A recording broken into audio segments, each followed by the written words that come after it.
Welcome to Andrew Davis. He's one of the best-selling authors in international. How I found him, I was looking for the best top marketers in the world, and he just appeared there. Andrew, thank you very much for being in the group. And I just would like to know a little bit more about you. And thanks for the show, Andrew. Thank you. Yeah, sure, man. Thanks for having me. Well, so I'll give you my background in just a few sentences. Basically, I started in the television business here in the United States. So I used to produce and write television shows. And then I used to work for the Muppets. That was my dream job, was working for Kermit the Frog. And I got my dream job, and it wasn't that great, actually. But I learned a lot about marketing. So I left television, and I started my own marketing agency in 2001 with a business partner named Jim Costco, who was actually a journalist. We didn't know anything about marketing when we started, and we sold the agency in 2012. And yeah, which was awesome. And then I wrote a book called Brandscaping and started touring around the world, speaking and teaching other people what I'd learned running an agency.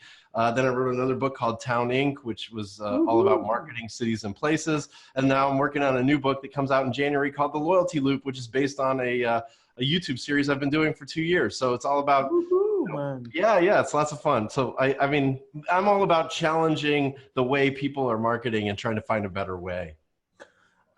Wow. Agency sold it, 3 books.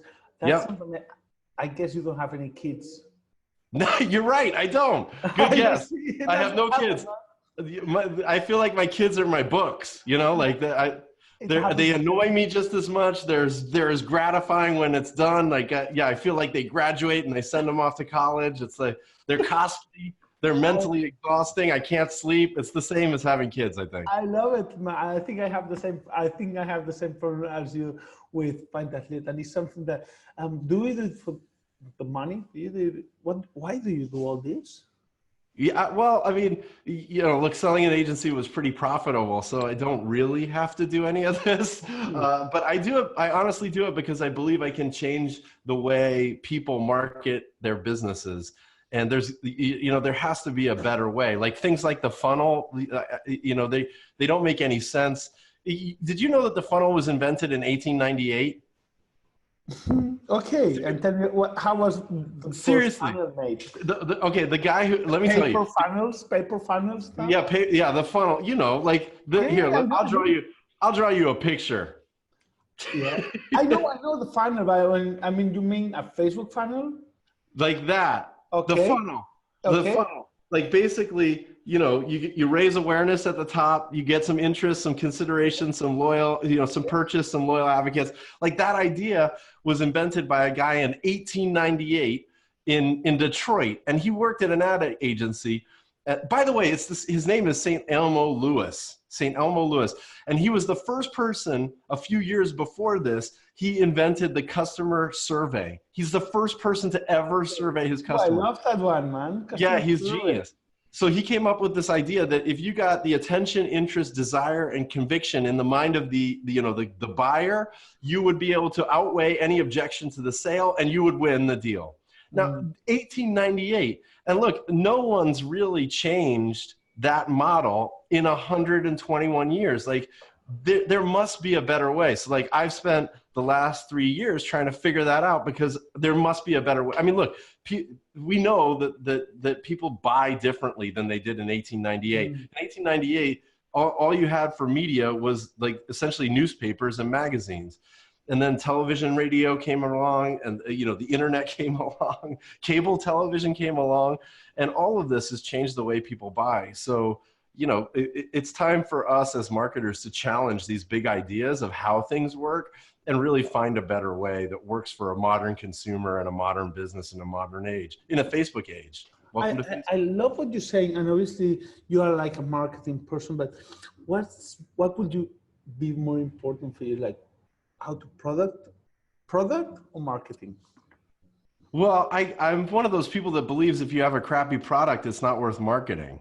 So the first step is to have a great product. If you have a product that can keep customers, and you have a low churn rate, you know, the customers love you and come back to you constantly, and they spend more with you every time they work with you, then you've got a great product. Now it's about how do you get those loyal customers to tell other people, or how do you find other people that would love your product and get them to buy it. So, you know, when I was running an agency, there were clients that would hire us, and we'd realize 3 months into the relationship that their real problem was the product sucked. So we'd fire the client, because there's no point in you know, you blaming us 6 months from now when the marketing is not working, because your product is terrible. So you've got to start with the premise that you need a great product to start.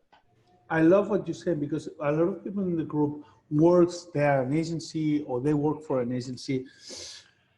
How did you get your first customer in the agency?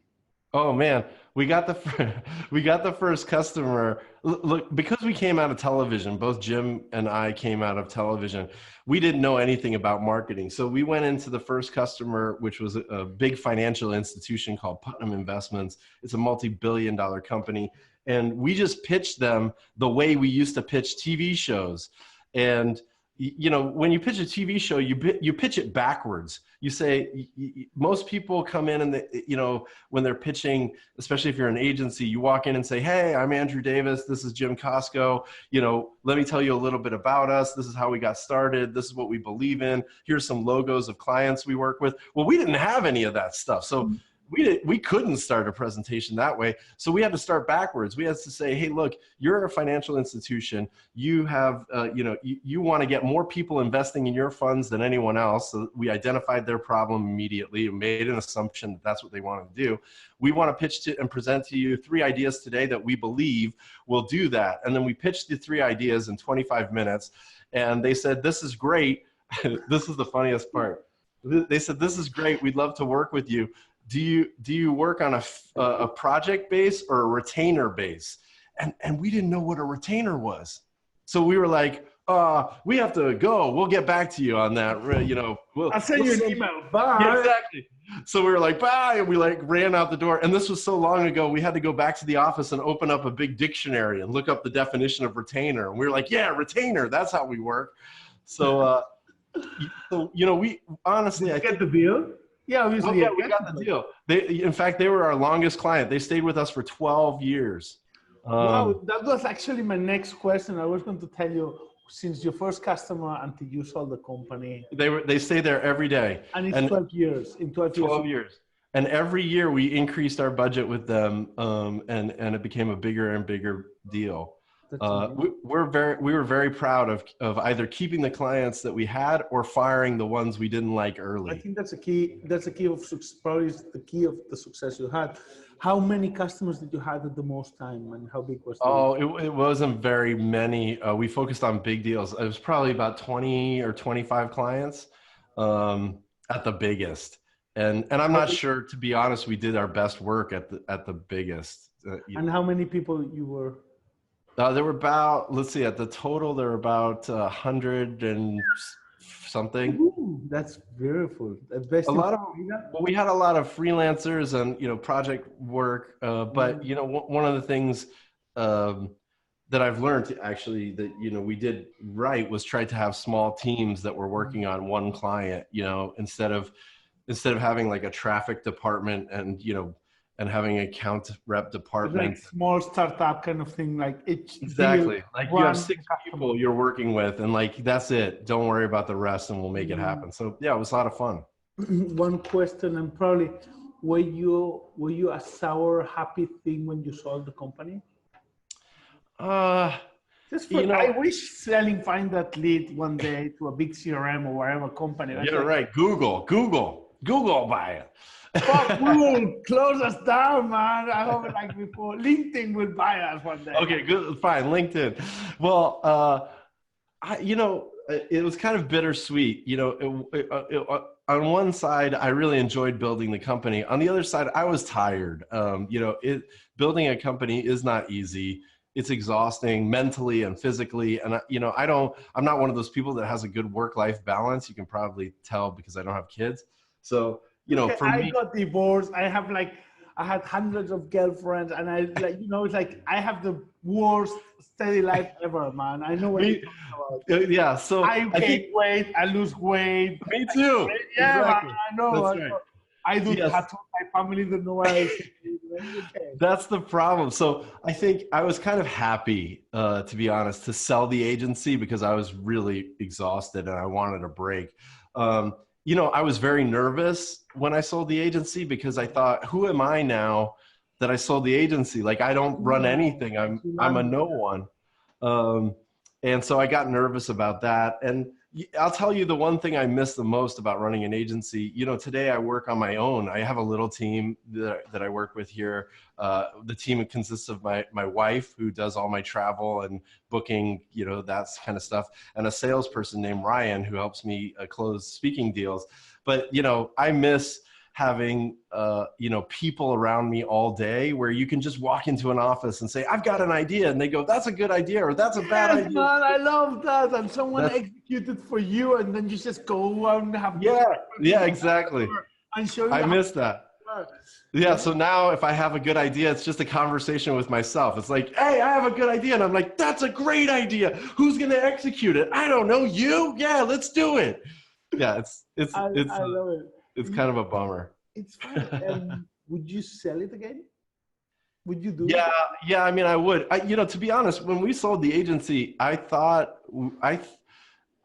publishers were going to take over more of what we were doing as an agency. You know, we did a lot of content creation, especially video content, and you know, I thought that publishers like traditional magazines and newspapers were going to kind of encroach on our business because they had the audience to sell this to, and we had to build the audience.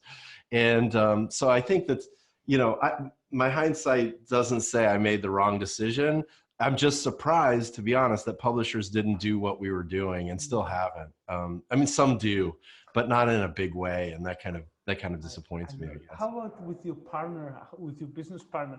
Did you end up happy selling the company together? I'm just putting myself like when this happens. Was it? Well, I mean, we made, you know, we were really close friends, Jim and I, and Bill Shander was another partner in the business. And how is the relation now? What's that? Oh, it's still good. It's still good. I mean, I don't talk. I used to talk to Jim every day, you know. Now I talk to him once a month, and I see Bill probably once a quarter. But you know, I think we all have kind of moved on, but we think of it very fondly, you know, and we remember the times. Sure, we had good times and we had bad times, and you know, selling a business is never easy. I think we did make some mistakes. I think Jim and I, when we first started the company, it was 50-50 company. Nice. That's fucking that's crazy, man. How you I know, but it caused some problems because whenever there was a tough decision to make, we both had owned the same amount and neither one of us could make a decision. So, you know, if I was going to do it over again, even if it was 50-50 partnership, I'd make it 51-49. Somebody has to be able to make it. We are with my partner, we're 25-50, and we have. It's the role of I'm the CEO, but you know, but if you start a company and you don't give 50-50, probably it's not going to go forward because on those easy decisions, I think both of us need to feel that you are 50-50. Yeah. Well, I mean, I think that's true. The easy decisions are never the problem, you know, and I think the right kind of business agreements are set up for when there is a problem.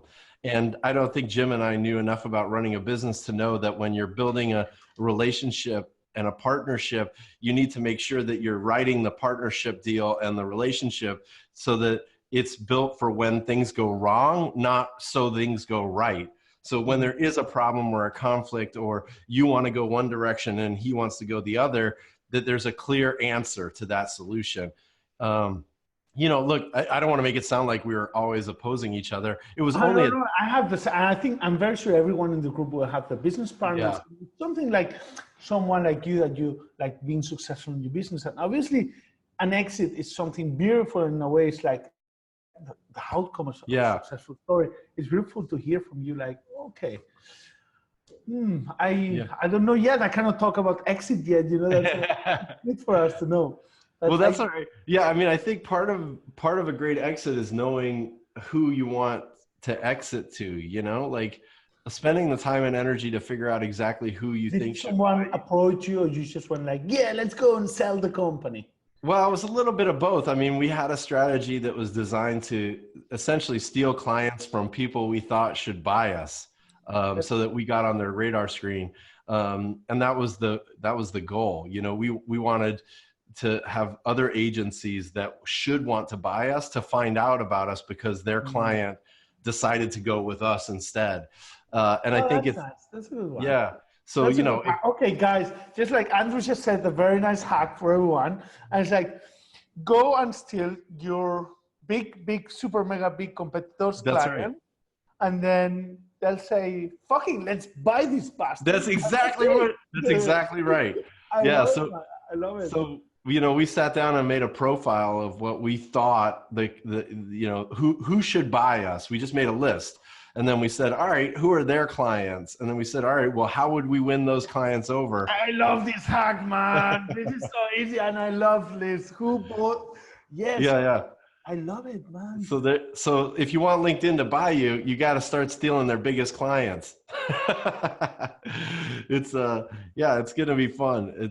You know, building a business isn't easy, and I think it's very easy to get wrapped up in the day-to-day execution and expansion of the business without really keeping focused on where you're trying to go. Oh, this is so important. And we made that mistake, Gerard, like 5 times. You know, we pivoted and we changed the business direction, and you know, but it wasn't until we said, look, like we don't want to run this business forever. I mean, sure, maybe even 15, 20 more years would be nice, but if we're going to sell it ever, who's going to buy it? And that's when we started, you know, really having a different idea of what the business and focus, to be honest, on where the business should go. This is going to go like up here, and this weekend I'm going to work. All right, good. Who are my customers? And I said, who are my competitors? Who are their customers? That's right. Yeah. But it needs to be big. Does it need to be big competitors, or a fucking little competitor? I mean, I think you should think about it from a standpoint of, I mean, in my opinion, you should think about it in a standpoint of who might have the ability to buy me. Yeah. Then it's another question. Yeah. Because who can buy me? Yeah, if you want to, you know, be sold at $50 billion, there's only a few competitors that are going to be able to buy you. But if you're willing to sell for 12 million, now it opens up a totally different ball game. Well, I'll buy it for 3 million right now, man. If you have it in your pocket, it's just like, it's all you. And then it's the question is, I love that. I love it, man. Who can buy me? Yeah. Who is a competitor? That's right. And who the fuck are the customers? That's right. It's easy. Let's go and steal it. Let's go steal their business. And it's not so complicated. And you're going to tell me how I would do is I would get some Indian guys, do a list, go to Instagram, Facebook, Twitter, LinkedIn, do a list of 100 possible customers. And just like approach them like with love to each one, really exactly. Build a real relationship and say, look, like we can build a better business for you. Here's what we can do. I know you're working with X, Y, and Z, but let us help you, you know, and help us. Because as soon as they start hearing that their customers are leaving for you, the first thing they do is check you out and want a phone call and want a meeting. They want to say, look, like we see that you're winning our deals. How can we help? Or let's talk about how we can merge or buy or whatever. And it's like an inbound, it's an inbound sales approach. Inbound, outbound, fucking the ass. And in the end, work. That's a beautiful thing. Yeah. It's fun. It's fun. It's amazing. And how in all the process, can you tell me what services you were giving and how did you evolve a little bit with the product? Well, so were you doing Facebook ads? Were you doing like no? Facebook wasn't even around when we first started. If you wanted to send a client a video, you had to send them a DVD. Oh, like nice! That's how old it is. Wow, so I love it. So that's how we started. We were doing a lot of video for customers. Like that first client, Putnam Investments, we were doing a quarterly video series on DVD and sending it to their customers and mailing it out. And so, you know, that was very successful. But as technology evolved, we started, instead of doing it with DVDs, then we did it with CD-ROMs. Then we did it with, you know, the internet. We sent out audio files at first. Then when the internet could handle video, we sent video files. So, you know, it was an evolving business. But here, we went wrong a bunch of times. I mean, we started by focusing on just creating content that increased demand for the products they were selling. And then, you know, we had clients that would come to us and say, you did such a great job with the video. Can you help with our business cards? And we were like, sure. And we, you know, and then the next client would come in and say, hey, can you also, you know, we need to do a rebrand. And we're like, yeah, we can do a rebrand.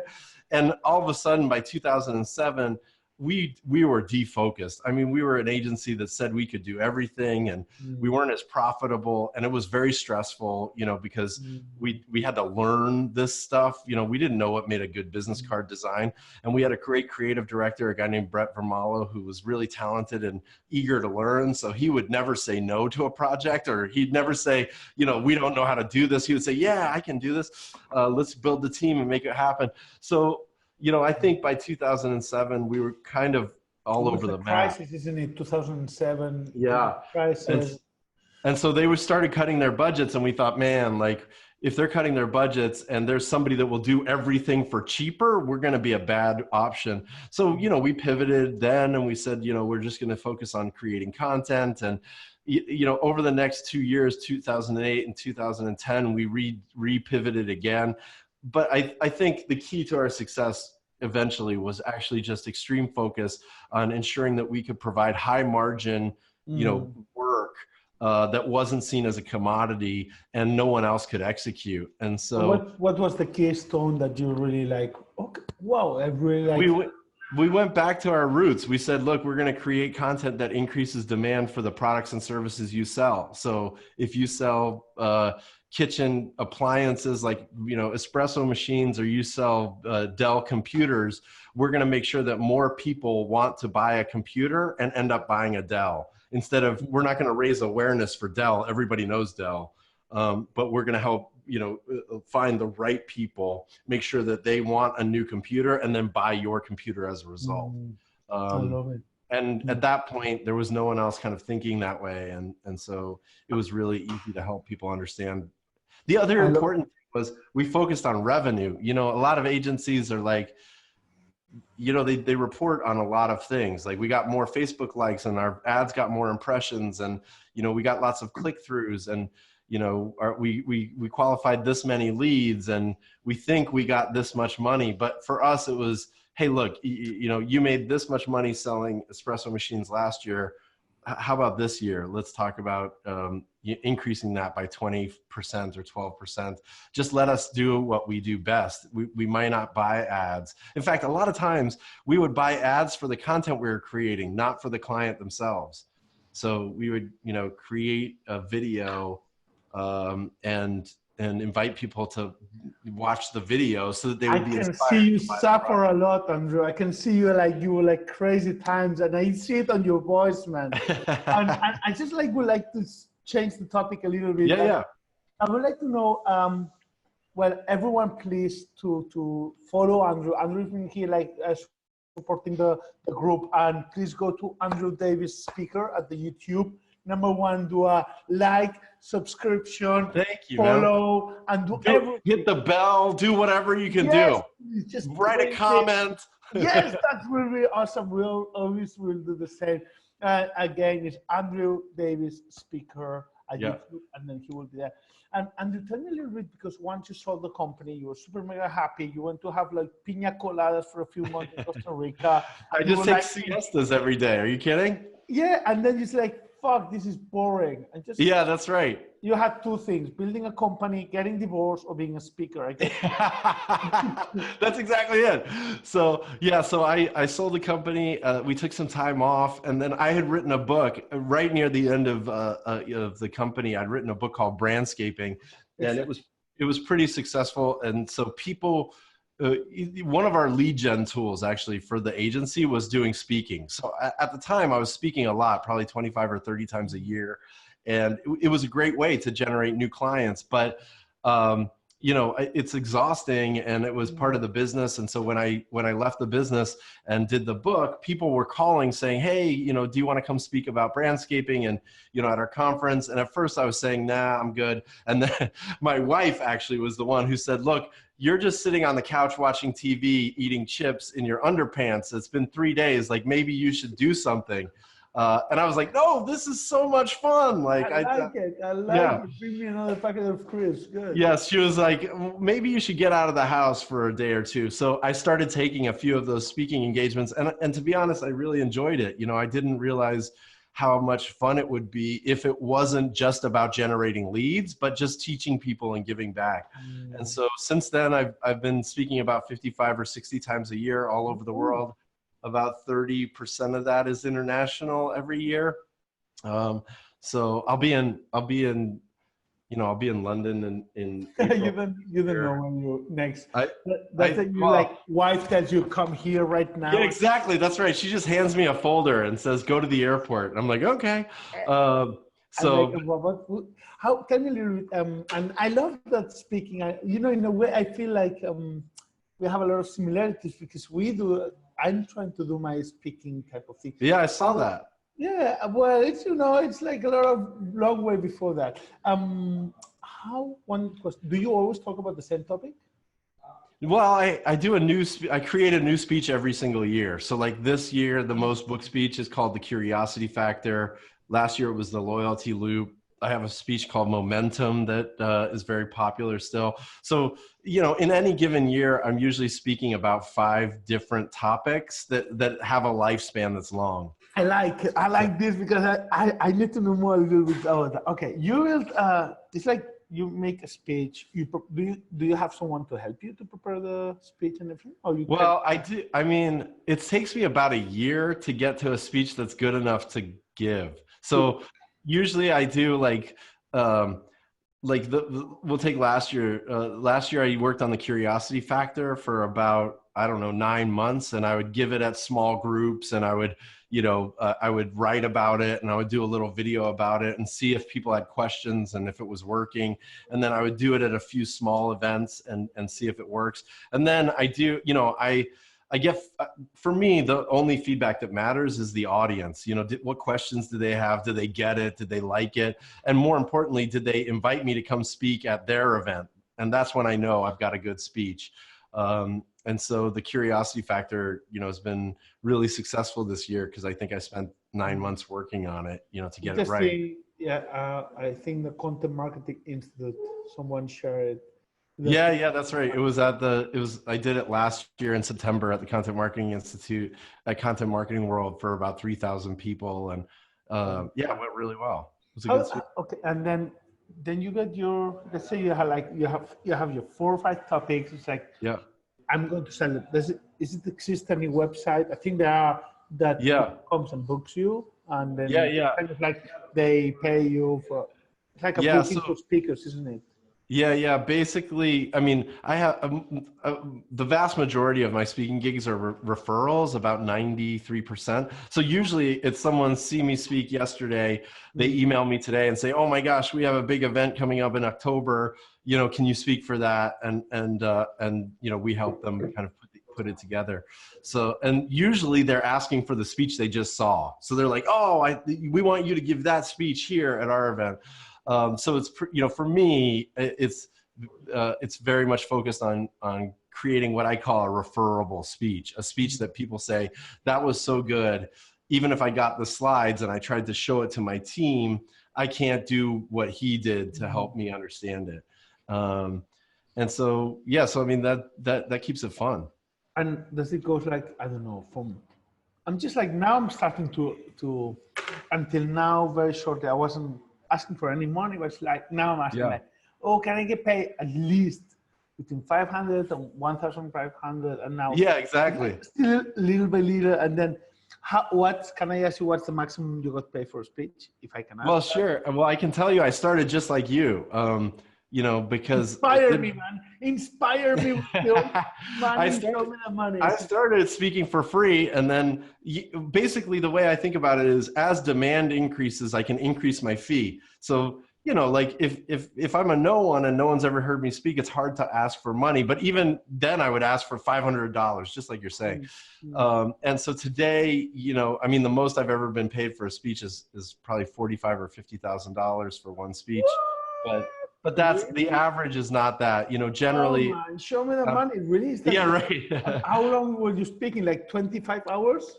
No, just to make the hourly rate work. No. Yes. Tell me what was the hourly rate. Usually, I don't know what the hourly rate was. I think I did the same speech for, you know, once in the morning on one day and once in the morning the next day. Not so bad. It's like, say 5 hours work.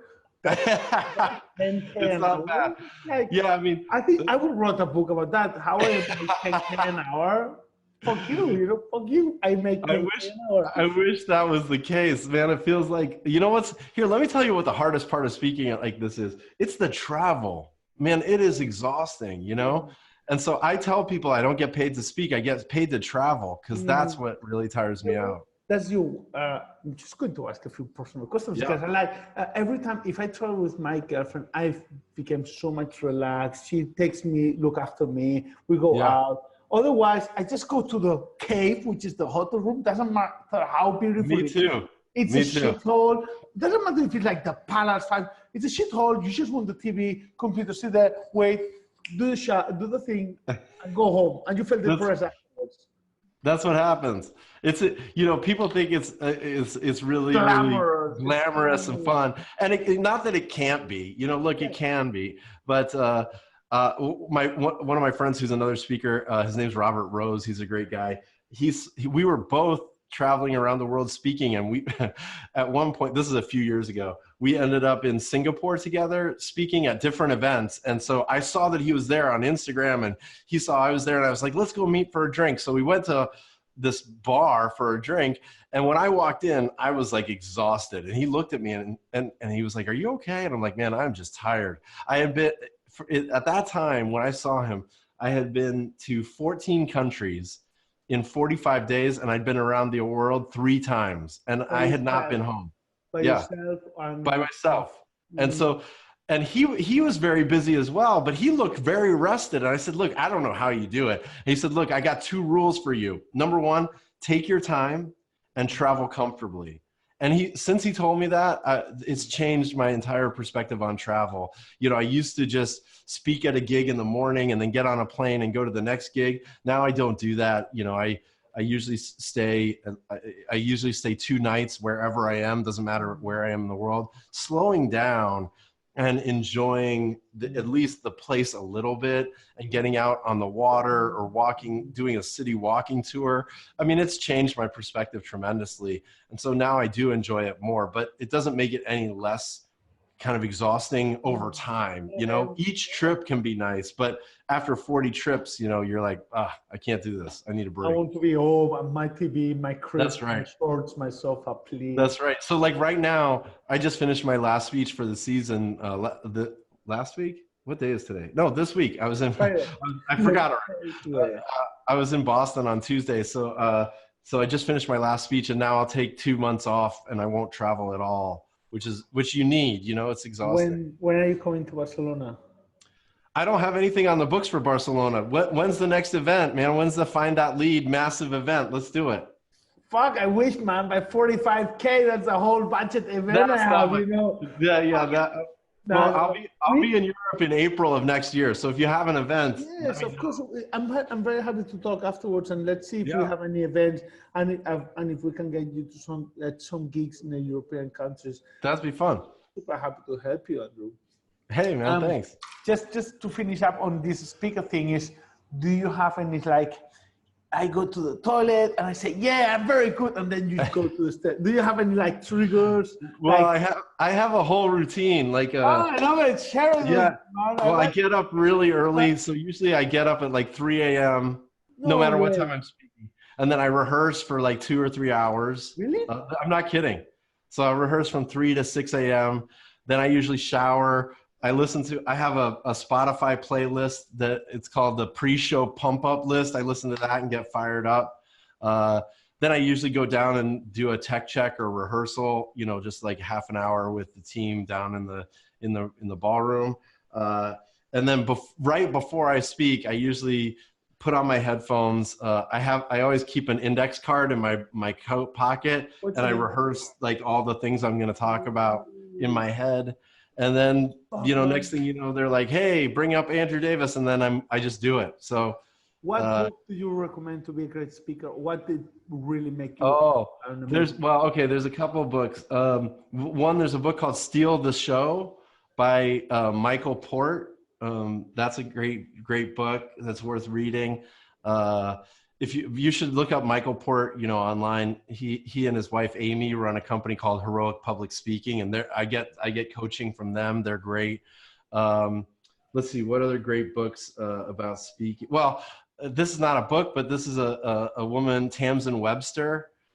She's someone who helps you craft ideas for a speech. And she has a great newsletter, and she's got great videos on YouTube about how to create. She was the producer for TEDx Cambridge, and she produced the most speeches that have like the most views on TED.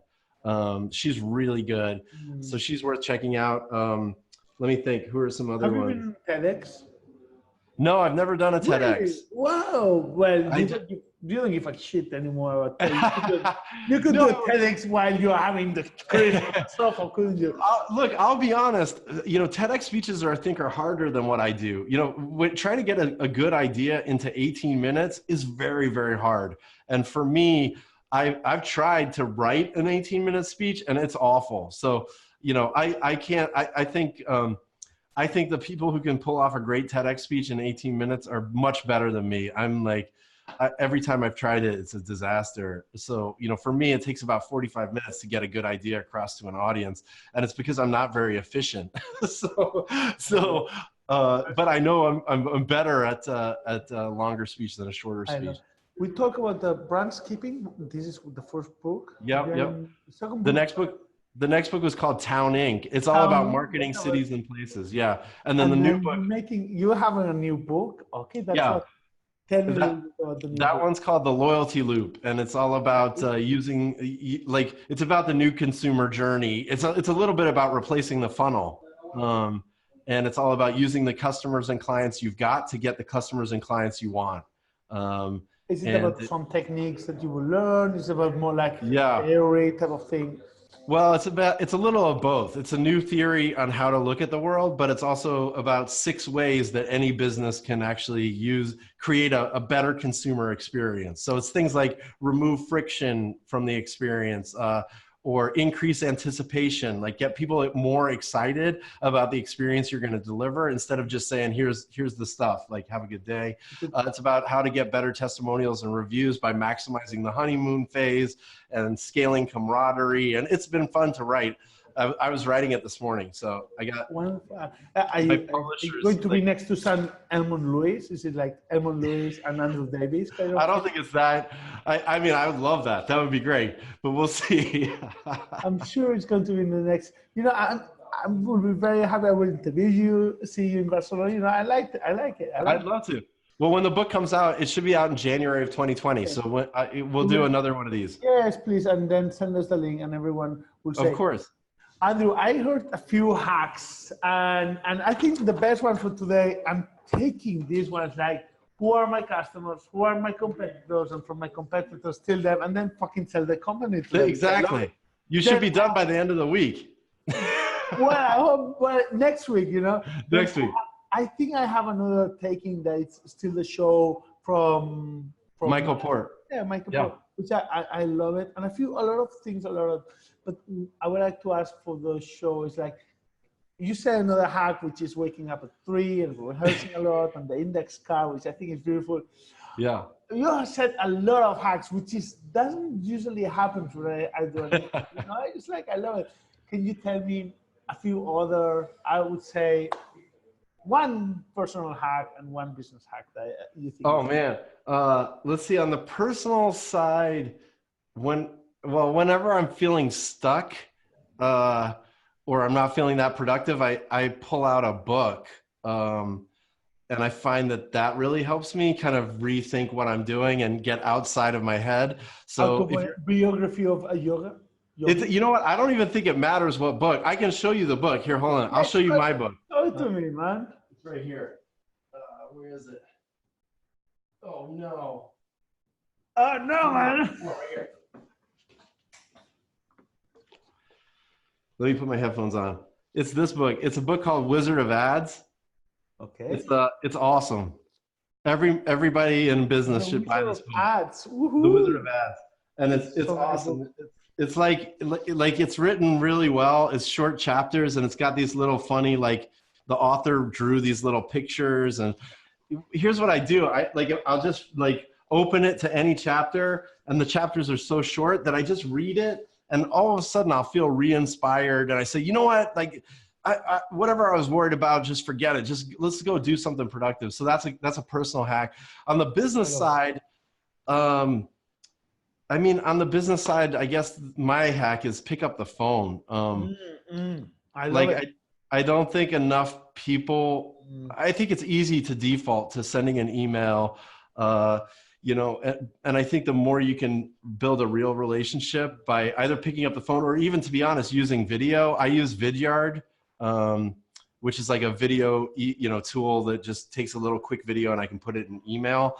And all of a sudden, use Loom. Exactly, that's right. It's just an easy way to build a quick relationship and send a personalized message that's face to face. And I think that goes a long way. So don't be afraid to pick up the phone every time you think it's easier to send an email. You're right, but it's better to make a phone call. You said a few times, and I like that word sell, and I think super important. You know, it's marketing with. Fucking do not forget that we need to sell. Yeah, that's our job. Like, in the end, job is like, if you don't sell, you're a shit marketer. Yeah, exactly. Look, you can market all day long, and you can even be considered a great marketer doing creative stuff. But if it's not selling, well, you're not really doing your job. So that's good. Make sure you're selling stuff. I love it, Andrew. Thank you very much for everything. And thank you. And let's talk soon. And anything that you need about Spain or anything, we're here to help you, man. You guys are the best, man. I will see you. Thank you, everybody from the Facebook group. I'll see you soon. Thank you, Andrew. Bye-bye. Bye. Bye-bye.